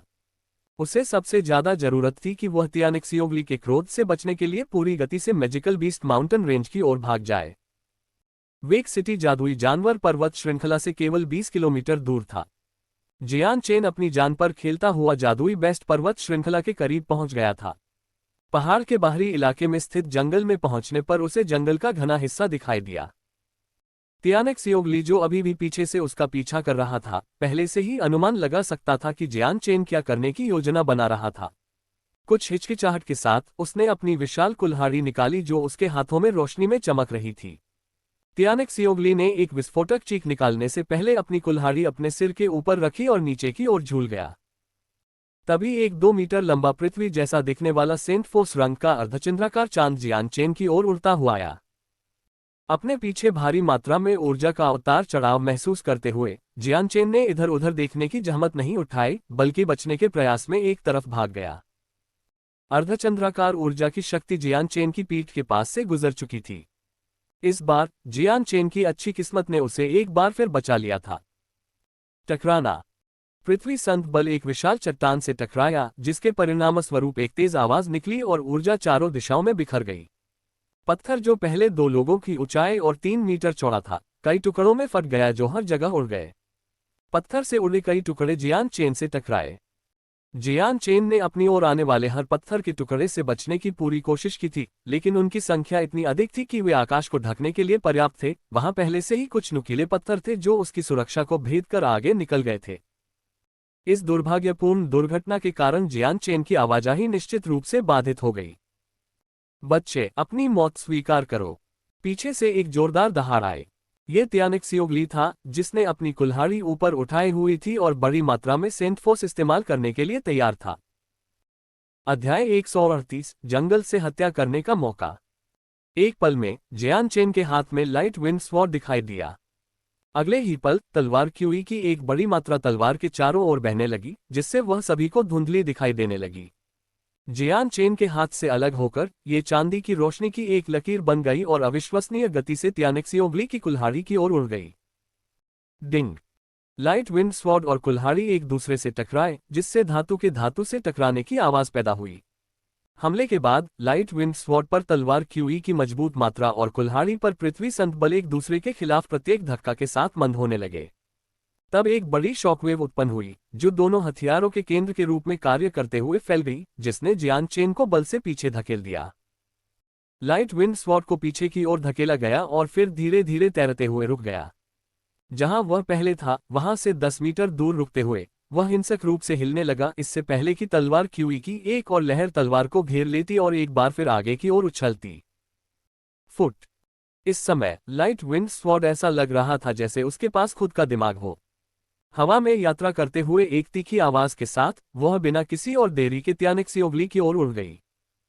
लाइट विंड स्वॉर्ड को अपने गले पर आते देख तियानिक्सियोगली ने तुरंत अपनी गर्दन को पीछे की ओर झुका लिया। हालांकि लाइट विंड स्वॉर्ड ने उसकी गर्दन को मुश्किल से छुआ था, लेकिन तलवार पर लगी तलवार क्यूई ने उसकी गर्दन पर घाव का एक छोटा सा निशान छोड़ दिया था। जियान चेन ने मन ही मन दया से चिल्लाया, ये सोचकर कि उसके पास इतना अच्छा अवसर था और तियानिक्सियोगली ने अप्रत्याशित रूप से इसे चकमा दे दिया। वह निराश नहीं हुआ, उसने अपनी आत्मा का उपयोग करके लाइट विंड स्वॉर्ड को नियंत्रित किया। उसने उसे एक बार फिर तियानिक्सियोगली पर उड़ने का आदेश दिया। ये देखकर कि कैसे हल्की पवन तलवार हवा में अकेले उड़ रही थी, तियानिक्सियोगली इस अकल्पनीय घटना पर सदमे में चिल्लाए बिना नहीं रह सका। ये कैसी चाल है, एक ऐसा संत हथियार जिसे कोई नियंत्रित नहीं कर रहा है। यह इतनी तेजी से अपने आप कैसे उड़ सकता है? तियानिक्सियोगली ने आश्चर्य से खुद से सवाल किया। चाहे उसने इसे कितनी भी बार देखा हो, वह इसे समझ नहीं पाया। यह उसकी समझ से परे की बात थी। एक बार फिर जियान चेन के नियंत्रण में हल्की पवन तलवार तियानेक्सियोगली की ओर चमक उठी। तियानेक्सियोगली ने जोर से चिल्लाया क्योंकि उसकी धरती की संत शक्ति उसके शरीर से निकलकर उसके शरीर पर एक प्रकार के कवच की तरह जमने लगी थी। अपने संत हथियार को हवा में उठाते हुए उसने उसे लाइट विंड स्वॉर्ड की ओर उड़ा दिया। जियान चेन की इच्छा पर लाइट विंड स्वॉर्ड ने तियानेक्सियोगली के हमले को एक तरफ करके टाल दिया। चूंकि जियान चेन की ताकत तियानेक्सियोगली से बहुत अलग थी, भले ही सोल स्वॉर्ड ने अपनी आक्रमण शक्ति को कई गुना बढ़ा दिया हो, फिर भी ये तियानेक्सियोगली के प्रहार का सामना करने के लिए पर्याप्त नहीं था। इस बीच तियानेक्सियोगली का पृथ्वी संत हथियार जमीन पर गिर गया। धमाका! कुल्हाड़ी से आसपास की सारी मिट्टी उछलकर एक गड्ढा बन गया और आवाज आई। लाइट विंड स्वॉर्ड ने खुद को फिर से उन्मुख करने से पहले एक चक्र में उड़ान भरी और एक बार फिर तियानेक्सियोगली पर उड़ी। इससे पहले कि तियानेक्सियोगली प्रतिक्रिया कर पाता, तलवार की नुकीली नोक उसके मजबूत शरीर में घुस गई। अविश्वसनीय रूप से तेज तलवार की उड़ी तियानेक्सियोगली के अविश्वसनीय रूप से मजबूत शरीर से टकराए। जैसे ही दोनों ताकतें एक दूसरे के खिलाफ घिसटने लगीं, तियानेक्सियोगली का मजबूत शरीर अब दबाव को झेल नहीं सका। लाइट विंड स्वॉर्ड ने उसके कवच में एक छेद कर दिया और उसके शरीर में घुस गई। हालांकि जैसे ही लाइट विंड स्वॉर्ड उसकी त्वचा में घुसने वाला था, तियानेक्सियोगली के शरीर के भीतर की आंतरिक संत शक्ति ने उसे रोक दिया। महान संत मास्टर की संत शक्ति ने फिर उसे उसके शरीर से बाहर निकालना शुरू कर दिया। जियान चेन की भौहें सिकुड़ गईं जब उसने सोचा कि तियानेक्सियोगली कितना मुश्किल था। उसने नहीं सोचा था कि इतने अच्छे अवसर के बावजूद वह उसे मार नहीं पाएगा। ऐसा लगता है कि सोल स्वॉर्ड की सहायता से भी वह केवल एक पल के लिए तियानेक्सियोगली को रोकने में सक्षम था। अच्छी किस्मत के साथ भी वह गंभीर नुकसान नहीं पहुंचा पाएगा, और अगर वह उसे मारना चाहता है तो स्वर्ग पर चढ़ना आसान होगा। सोल स्वॉर्ड ने उसकी आत्मा का बहुत अधिक हिस्सा ले लिया है, इसलिए जियान चेन अधिक समय तक टिक नहीं पाएगा। खुद के बारे में सोचते हुए जियान चेन ने जल्दी से एक निर्णय लिया। एक पल में लाइट विंड स्वॉर्ड उसके हाथ में वापस आ गई और फिर नजरों से ओझल हो गई। बिना किसी हिचकिचाहट के जियान चेन जादुई जानवर पर्वत श्रृंखला की ओर भागने लगा। सबसे महत्वपूर्ण बात यह थी कि उसे भागना था। तियानेक्सियोगली की ताकत के कारण खुद का बचाव करना एक कठिन काम था। अभी उसे मारना असंभव था। बेहतर होगा कि जब तक वह मजबूत न हो जाए तब तक प्रतीक्षा करे और फिर वापस आकर समस्या का समाधान करे। तियानेक्सियोगली ने जियान चेन को भागते हुए उदास भाव से देखा, क्योंकि उसके चारों ओर मौजूद पृथ्वी संत बल धीरे धीरे उसके शरीर में वापस समा रहा था। उसकी पीठ पर एक छोटा सा घाव था जो धीरे धीरे उसके कपड़ों के एक हिस्से को लाल कर रहा था। कबीले का नेता, मेरे नाथ। उसी समय तियानेक्सियोगली के पीछे से 10 भाड़े के सैनिक दिखाई दिए और तियानेक्सियोगली की पीठ पर लगे घाव को देखकर आश्चर्यचकित हो गए। उसका पीछा करो, तुम उसे भागने नहीं दे सकते, तियानेक्सियोगली ने भाड़े के सैनिकों को आगे ले जाने से पहले चिल्लाया। जियान चेन पहले ही जंगल के घने हिस्से में पागलों की तरह दौड़ लगा चुका था। हालांकि उसकी वर्तमान गति उसकी मूल गति से बहुत धीमी थी। अब सिर्फ सांस लेना भी एक कठिन काम था और उसका चेहरा तेजी से पीला पड़ रहा था। हर कदम पर उसे अपने ऊपर लगे घावों का एहसास हो रहा था जो उसकी नसों को पीड़ा दे रहे थे। उसके पास अपने घावों का इलाज करने के लिए जगह खोजने का समय नहीं था, इसलिए वह सिर्फ दौड़ने पर ध्यान केंद्रित कर सकता था बजाय इसके कि वह खुद को ठीक करने के लिए लाइट सेंट फोर्स का इस्तेमाल करे। एक बड़े पेड़ के नीचे रुककर उसने सांस लेने के लिए अपना सिर घुमाया और देखा कि तियानेक्सियोगली पीछे से उसका पीछा कर रहा है। अपनी दिशा वापस पाकर जियान चेन एक बार फिर जादुई जानवर पर्वत श्रृंखला की ओर दौड़ने लगा। सड़क पर जियान चेन ने अपने ट्रैकर्स को चकमा देने के लिए पेड़ों और ऊंची घास का इस्तेमाल किया था। जंगल में छिपना बहुत आसान था। पेड़ और ऊंची घास किसी भी पीछा करने वाले को आसानी से भगा देते थे। उन दोनों को पता नहीं था कि पीछा करने में आधा दिन बीत चुका है, यानी एक बार फिर दोपहर हो गई है। चिलचिलाती धूप बादलों से ढकी हुई थी, जिससे उसके आसपास का इलाका धुंधला और अंधेरा लग रहा था। जबकि तियानेक्सियोगली और उसके भाड़े के सैनिकों का समूह जादुई जानवर पर्वत श्रृंखला के माध्यम से जियान चेन के पैरों के निशान को ट्रैक करने की कोशिश कर रहा था, अंत में उन्होंने उसे खो दिया था।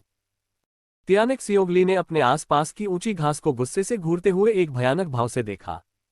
तुरंत अपने लिबादे से एक कागज का टुकड़ा निकालते हुए उसने कहा, जिंगदाओ, इस वारंट को तुरंत वापस ले लो और पर्वत श्रृंखला की खोज के लिए एक समूह का आयोजन करो। हाँ मेरे महाराज। पुरुषों में से एक ने तियानेक्सियोगली के हाथ से वारंट लिया और जंगल से गायब हो गया। अध्याय 139, चुपके से मारना। वारंट के साथ भाड़े के सिपाही के चले जाने के बाद तियानेक्सियोगली ने दूसरों की ओर हाथ हिलाते हुए कहा, किसी भी निशान के लिए आसपास के क्षेत्र की सावधानीपूर्वक तलाशी लें।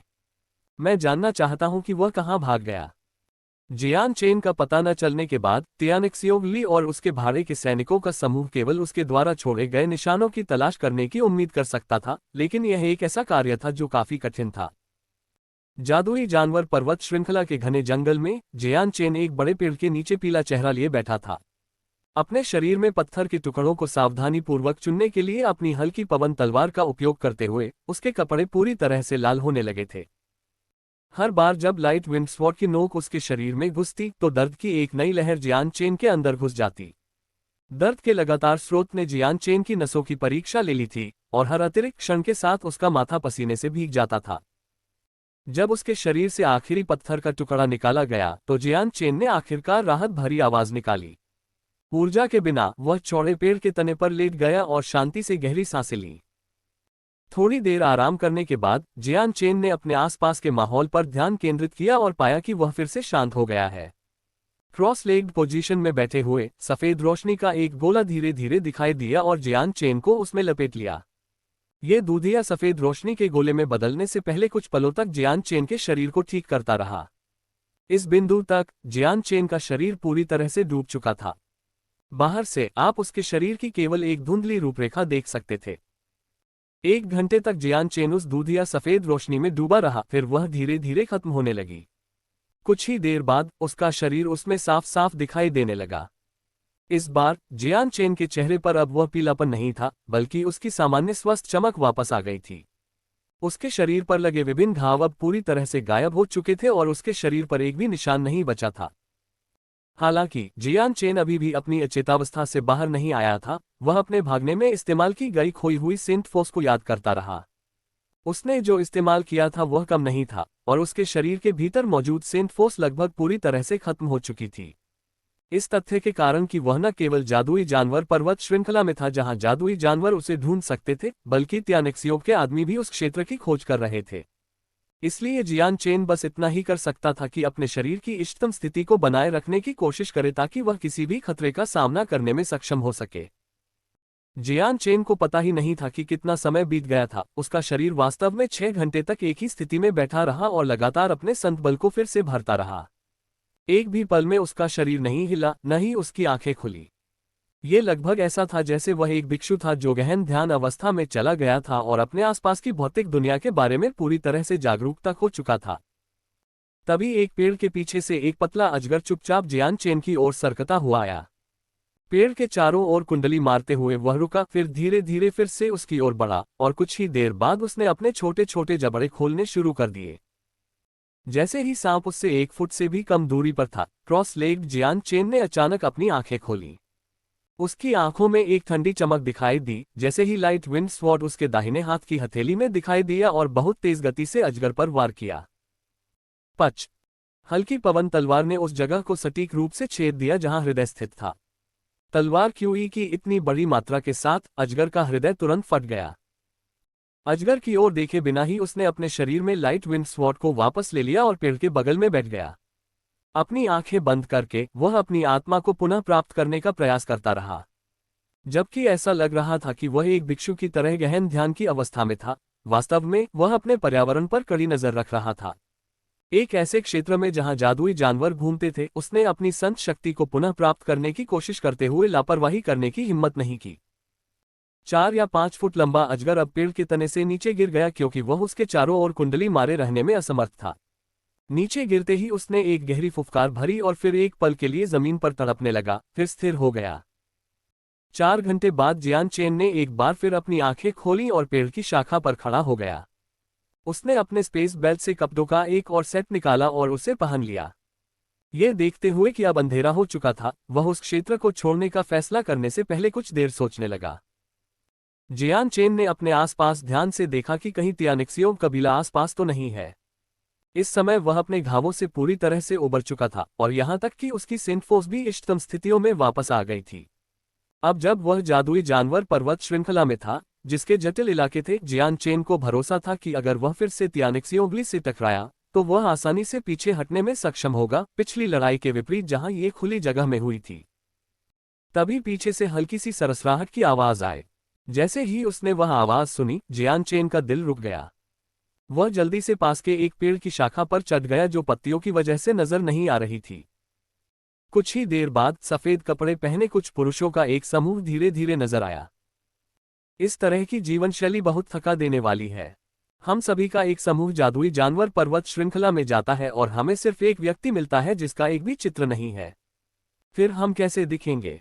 सफेद वस्त्र पहने भाड़े के सैनिकों में से एक ने दूसरों से शिकायत की।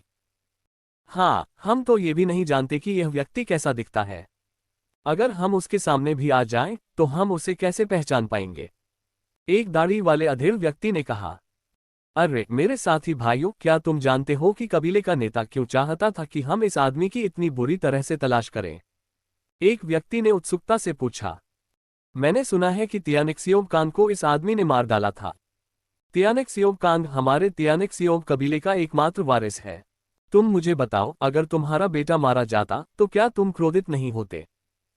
तो फिर निश्चित रूप से कबीले का नेता इस हत्यारे को पकड़ना चाहेगा। मैंने सुना है कि तियानेक्सियोव कबीले ने अपने 300 सदस्यों को पहले ही जादुई जानवर पर्वत श्रृंखला में भेज दिया है। उन सभी लोगों में सबसे कमजोर सदस्य महान संत है, जबकि लगभग 30 संत गुरु हैं। जब कबीले का नेता इतने सारे लोगों को पर्वत श्रृंखला में भेज रहा है, तो क्या आपको लगता है कि हम हत्यारे को पकड़ पाएंगे? आखिरकार जादुई जानवर पर्वत श्रृंखला बहुत बड़ी है और यह कहना मुश्किल है कि वह आदमी यहां से भाग गया है या नहीं। ये पक्के तौर पर नहीं कहा जा सकता, लेकिन खबरों के अनुसार हत्यारे को कबीले के नेता ने पहले ही बुरी तरह घायल कर दिया था। इस विशाल जंगल में अगर वह भाग भी जाए तो वह ज्यादा दूर नहीं जा पाएगा।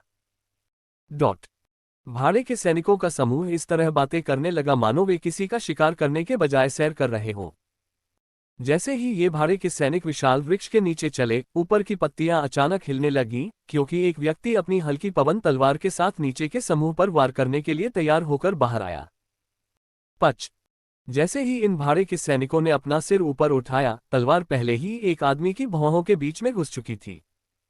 सभी सावधान रहें, कोई हमला कर रहा है, किसी ने तेजी से जवाब दिया, लेकिन इससे पहले कि वह अपनी बात पूरी कर पाता, हल्की पवन तलवार क्षण भर के लिए धुंधली हो गई और फिर उसके गले में घुस गई। अध्याय 140 तियानेक्सियोव कबीले का पीछे हटना।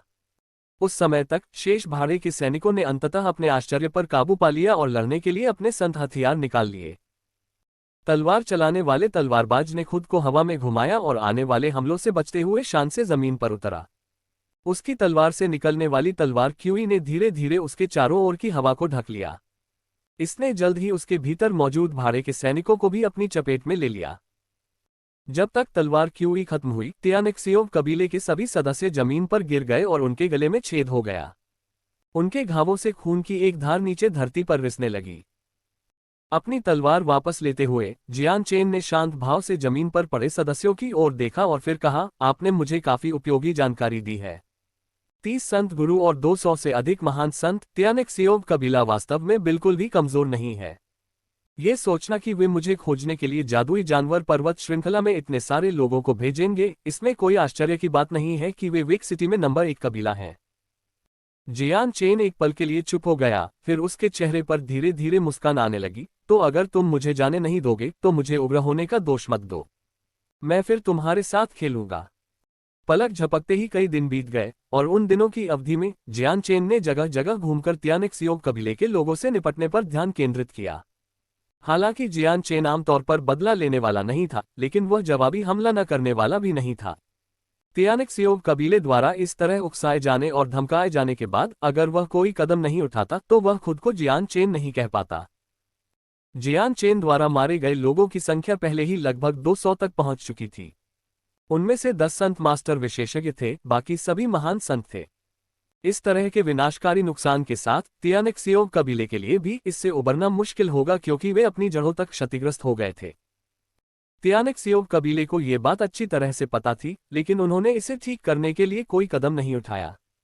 इसके विपरीत उन्होंने अपने कबीले से और सदस्यों को लेकर जियान चेन के पदचिह्नों की तलाश में जादुई जानवर पर्वत श्रृंखला की खोज की।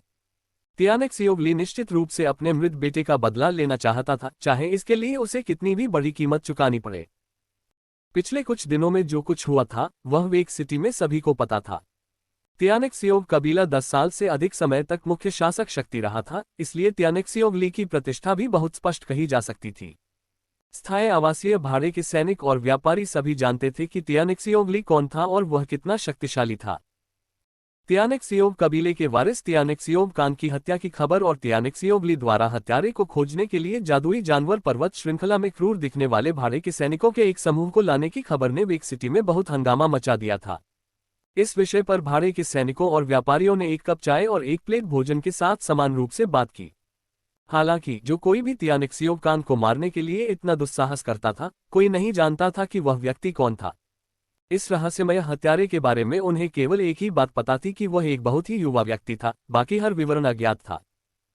वेक सिटी के अन्य कबीलों ने गुप्त रूप से त्यानेक्सियोव कबीले के मामलों पर नजर रखी थी। जब उन्हें पता चला कि जादुई जानवर पर्वत श्रृंखला में रहते हुए त्यानेक्सियोव कबीले ने कितना नुकसान उठाया है, तो उनमें से प्रत्येक ने अपने कबीले को बाजार में त्यानेक्सियोव कबीले के शेयरों को अपने कबीलों पर कब्जा करने और बांटने के लिए तैयार करना शुरू कर दिया था। त्यानेक्सियोव कबीले ने वेक सिटी के एक बड़े हिस्से पर कब्जा कर लिया था, जिससे हर दूसरे कबीले को बहुत जलन हो रही थी, लेकिन उनमें से कुछ को त्यानेक्सियोव कबीले की ताकत का डर था, इसलिए उन्होंने धैर्य बनाए रखा। हालांकि अब जब त्यानेक्सियोव कबीले के सामने ऐसी अप्रत्याशित दुर्घटना आ गई थी, तो उनकी ताकत अब पहले जैसी नहीं रही। कई कबीले इस अवसर को अब और नहीं जाने दे सकते थे और त्यानेक्सियोव कबीले के मुनाफे के लिए अपने हाथ आगे बढ़ाने लगे। जादुई जानवर पर्वत श्रृंखला में 20-40 वर्ष के चिंतित भाड़े के सैनिकों का एक समूह एक दूसरे के चारों ओर घेरा बनाकर बैठा था। कबीले के नेता, यहां स्थिति अच्छी नहीं लग रही है। वह बदमाश शैतान की तरह विश्वासघाती है और उसने जंगल में शिकार करने के बारे में बहुत अनुभव प्राप्त कर लिया है। हम नुकसान में हैं क्योंकि वह इलाके में लाभ की स्थिति में है और पहले ही कई बार हमें अपने रास्ते से हटा चुका है। इतना ही नहीं, बल्कि यह बदमाश बहुत ताकतवर भी है। कई छोटे समूहों में उसे मारने की ताकत नहीं थी और अंततः वे नष्ट हो गए। भले ही उसका प्रतिद्वंद्वी सेंट मास्टर का विशेषज्ञ हो, फिर भी वह उन सभी के खिलाफ लड़ने में सक्षम है। अब तक हमने मैजिकल बीस्ट माउंटेन रेंज में जितने लोगों को लाया है, उसकी संख्या आधी रह गई है, लेकिन मुझे डर है कि अगर चीजें इसी तरह चलती रहीं, तो हमारे पास जितने लोग बचेंगे, उनकी संख्या हमारी मुट्ठी में होगी। एक अधेड़ उम्र के व्यक्ति ने चिंता के साथ कहा। ये सही है, कबीले के नेता, वह बदमाश बहुत चालाक है। अगर हम एक साथ समूह बनाते हैं, तो वह इस तरह से घात लगाता है कि हम उसका चेहरा नहीं देख पाते और जिस क्षण हम अलग होते हैं, वह एक एक करके हमारे पीछे आ जाता है। इतना ही नहीं, वह इन जंगलों में बंदरों की तरह फुर्तीला है, इसलिए हम उसका पीछा नहीं कर पाते। हम इसके बारे में क्या कर सकते हैं? हमारे समूह में अभी केवल मेरे स्वामी ही इस बदमाश का सामना कर सकते हैं। एक अन्य भाड़े के सैनिक ने उतनी ही चिंता के साथ कहा। कबीले के नेता, अभी हम नुकसान में हैं, बेहतर होगा कि हम पीछे हट जाएं और इस बारे में सोचें। एक कमजोर दिखने वाले व्यक्ति ने कहा। कबीले के नेता, अभी चूंकि हमने जादुई जानवर पर्वत श्रृंखलाओं में बहुत से सदस्यों को खो दिया है, इसलिए वेक सिटी में हमारा विकास रुक जाएगा। हम ऐसा नहीं होने दे सकते। त्यानेक्सियोगली ने निराशा में अपनी मुट्ठी भींच ली, उसके चेहरे पर झिझक का भाव था। उसके दिल में एक भयंकर संघर्ष चल रहा था। कुछ समय बाद त्यानेक्सियोगली ने अपने होंठ काटे और बोला, सभी को पीछे हटने के लिए कहो। हाँ, कबीले के नेता। यह आदेश सुनकर हर एक भाड़े के सैनिक ने खुशी का इजहार किया और उनके दिलों ने चुपके से राहत की सांस ली। पिछले कुछ दिनों में जियान चेन का सामना करने के बाद उनमें से कोई भी अपनी जान नहीं गंवाना चाहता था। यह सौभाग्य की बात थी कि त्यानेक्सियोगली उनके साथ था। उनकी आंखों में वे जियान चेन के बिना उसके सामने आने से बहुत डरते थे। फ्यूज में आग लगाने से पहले एक व्यक्ति ने बांस की ढलान को पकड़ लिया। तीखी सीटी के साथ बांस की ढलान हवा में उड़ गई और फिर एक जोरदार धमाके के साथ फट गई और लाल रंग के धुएं में तब्दील हो गई, जो हर जगह फैल गई। जादुई पशु पर्वत श्रृंखला की गहराई में भाड़े के सैनिकों का एक समूह था जो एक घेरे में बैठा था और मांस के कुछ टुकड़े खा रहा था। ये हत्यारा कब पकड़ा जाएगा, मुझे नहीं पता। हमारे त्यानेक्सियोव कबीले में हताहतों की संख्या पहले ही बहुत ज्यादा हो चुकी है। 10 संत मास्टर पहले ही मर चुके हैं। संत मास्टर्स को आसानी से मारने में सक्षम होने के लिए हमारे पास केवल एक महान संत की ताकत है। मुझे नहीं पता कि इससे पहले कि हम उनके लिए एक लक्ष्य बन जाएं, कितना समय लगेगा। जब तक हम उससे नहीं मिलते तब तक हम ठीक रहेंगे, अन्यथा हमारे पास घर लौटने के लिए कोई जीवन नहीं होगा। भाड़े के सैनिक आग के चारों ओर बैठे थे और चिंता में आपस में बातें कर रहे थे। तभी आसमान में एक तेज तीखी आवाज गूंजी। उसे सुनकर हर एक सैनिक ने पेड़ों की छतरी के ऊपर से ऊपर देखा और आसमान में खिलती हुई आतिशबाजी को देखा, जिसके कारण कुछ सैनिक राहत की सांस लेते हुए चिल्लाने लगे। ये हमारे तियानेक्सियोव कबीले के पीछे हटने का संकेत है। भाड़े के सैनिकों में से एक ने खुशी से चिल्लाया। हम आखिरकार घर लौट सकते हैं। सब लोग इधर उधर खड़े होकर क्या कर रहे हैं? चलो जल्दी से घर चलते हैं। क्या तुम लोग यहीं रहना चाहते थे या कुछ और? वह हत्यारा कभी भी आ सकता है और हमें मवेशियों की तरह मार सकता है। ठीक है, चलो जल्दी से चलते हैं। यह ऐसी जगह नहीं है जहां हमें रुकना चाहिए। उसके बाद कोई भी अपना खाना खाने के मूड में नहीं था और तुरंत वहां से चला गया। उनके जाने के कुछ ही देर बाद पेड़ों से एक छाया नीचे गिरी। यह आकृति एक जादुई जानवर का चमड़ा पहने हुए थी और उसके चेहरे पर पहले से ही दाढ़ी उगने के संकेत थे। भाड़े के सैनिकों के समूह को नजरों से ओझल होते देख आकृति ने व्यंग्यात्मक लहजे में कहा, तो तुम पीछे हटना चाहते हो? ठीक है, लेकिन सिर्फ इस आखिरी बार। मुझे उम्मीद है कि तुम खून की एक आखिरी धार छोड़ दोगे। जो कोई भी मुझ जियान चेन को नाराज करेगा वह इतनी आसानी से नहीं जा पाएगा।